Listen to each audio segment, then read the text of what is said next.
Life is part negative, so we got to talk about the negative. And this subject is called diseases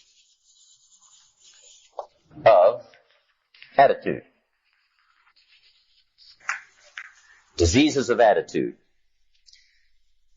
There's a lot of things that can wreck your chances to do well. We live in a rather dangerous world, so you got to be not only wise, you got to be careful. Now, attitude diseases are just as bad as physical diseases, right? High blood pressure, heart trouble. I mean, a lot of things lace your chances to do well. So you've got to be careful. And attitude diseases are deadly. I mean, they'll destroy all the good things you start. These attitude diseases are like weeds that grow in the garden. It's a normal part of life. Here's a good phrase to note. Negative is normal. It's not successful, but it's normal. It's part of life. And here's the next key, in my opinion. You must learn to handle the negative. Don't ignore it. Handle it. Now, I know some people teach the other way. And listen to them. And listen to me. And then make up your own mind. Right? Don't be a follower. Be a student. But I say you got to handle the negative. You don't have to live in it. You don't have to dwell on it. But you do have to handle it, my opinion. Here's what part of it is. It's called the Great War between good and evil. And there is a war on. The minute you were born, you got involved in the war between good and evil, between darkness and light, between negative and positive, between evil and good, between tyranny and democracy, between weeds and human activity. I mean, the war is on. If democracy sleeps, guess who never sleeps? Tyranny. In the absence of light, guess what's automatic? Darkness. If good does not arouse itself and become active, guess what moves in? Evil. It's a war. A mental war, a physical war, a financial war, between enterprise and ease, between accomplishment and failure. It's a war. That's why there's an Old Testament phrase that gives the best advice for human activity when it says, 6 days labor, 1 day rest. Now, I'm sure we've taken that to mean, don't work all 7 days. Take one off. Here's what it also means. Only take one off, or you're liable to lose the war. Now, we've got it down to 5 and 2. And maybe that's not too dangerous. I don't know. If God would have thought of 5 and 2, he might have made it 5 and 2. I don't know. But here's what it does mean. Enterprise is better than ease. If you rest too long, the jungle overtakes the village. Now here's the good news about the war between good and evil. Evil is no match for good, but good must be active. Weeds are no match for human activity, but if you stand still, how far in will they come? All the way. They'll grow right up around your shoes. But if you get busy, how far back can you take them? As far as you wish. They're no match, but you must be active. That's why the 6 and 1. Make sure you're not losing the war by taking off too much. Guess what the average years are after retirement? 6. Which means don't retire. Your chances are too slim. The war between good and evil, the weeds. You got to make sure you recognize the negative, handle it, deal with it, and then go on. Let's make a list of the diseases of attitude that can wreck all your chances to do well. One of the words that destroys everything is called neglect. And I found this out. A week of neglect could cost you a year of repair. It isn't worth it. So what to be on the lookout for? Here's the list. If you were making it, you'd have the same list I've got. Right? We're not covering anything new tonight. This is a reminding session, not a teaching session. But it doesn't hurt to go over it again. Here's the list. Attitude diseases. Number 1 is indifference. The shrug of the shoulder. The guy's not even concerned. He's just drifting. This is called the mild approach to life. A disease known as mildness.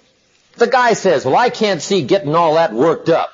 Well, to be any kind of winner, you gotta get worked up. There's one problem with drift. You cannot drift to the top of the mountain.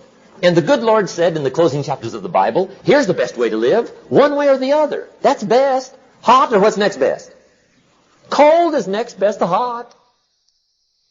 Not the half-baked middle, lukewarm, not too hot, not too cold. What a sad way to live.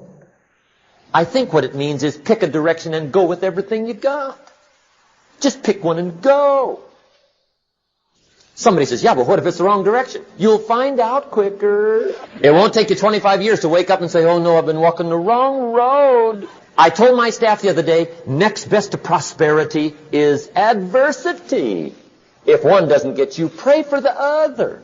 We all do better from one of two reasons, inspiration or desperation. And I don't wish anything bad on you tonight, but if you're not inspired, I hope a wagon comes down your rut. Whatever it takes to get you to try harder, read more, set your goals, and go for it. Somebody asked me one time, what quality would I pick if I wanted to work with somebody? And you know what I picked first? Number one, strong feeling. Please, number one, give me somebody that feels strong. About most anything, I don't even care. Just so they believe it. Even if they disagree with me. Wonderful. Just so they disagree vigorously. I'm not saying it's easy to win those kind of people to your point of view, but I'd rather do that than to try to resurrect people from the dead. Pump them up every month. Pump them up. Pump them up. Here's the key to the good life. Learn to put everything you've got into everything you do. Whatever you are doing, pour it on. It will quickly open up into opportunity or quickly disclose to you that you ought to be doing something else. The delusion is, if I had a better job, I'd really pour it on. See, that's delusion. Wherever you are, pour it on. Don't give somebody half a job for a day's pay. Pour it on. See, that'll help change your life. Get rid of this disease.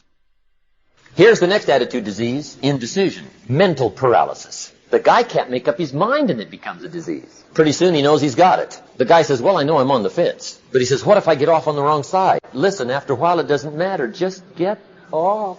Any side will do.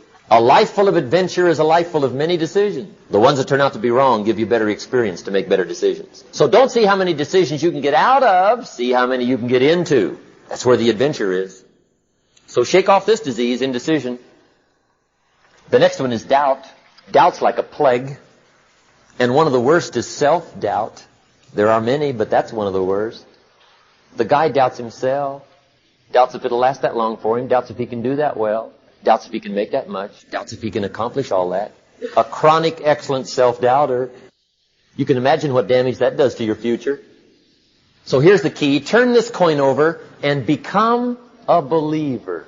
And there's many things to believe in. One of the majors is yourself. The understanding of self-worth is the beginning of progress.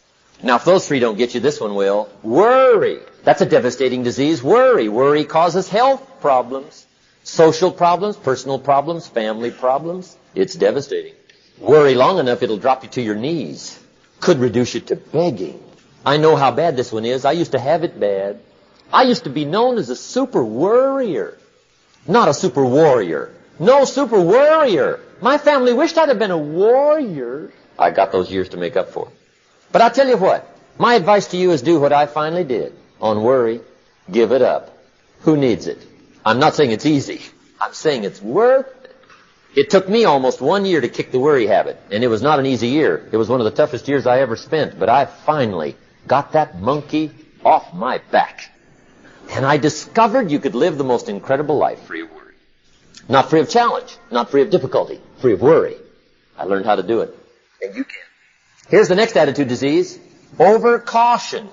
Some people never will have much. They're too cautious. Now, you can also be too reckless, but you can also be too cautious. This is called the timid approach to life. And my caution was always the risk. Risk used to drive me right up the wall. I used to say, what if this happens? It's called the language of the poor.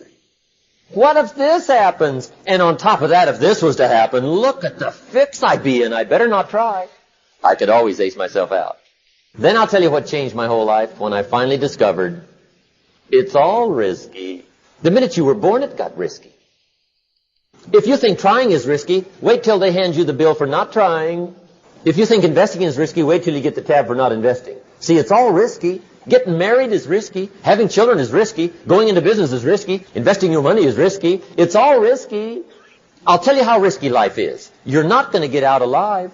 The Englishman says, well, if that's the way it's going to work out, let's give it a go. Right. That's what it's for. Give it a go. Somebody says, yeah, but I'm looking for safety and security. Fine, then huddle in a corner. We'll cover you with a sheet, bring you 3 meals a day.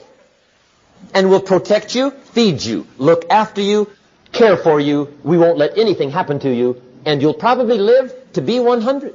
The guy said, well, yeah, I'd live to be 100. But what a way to live. Right. What a way to live, safe and secure.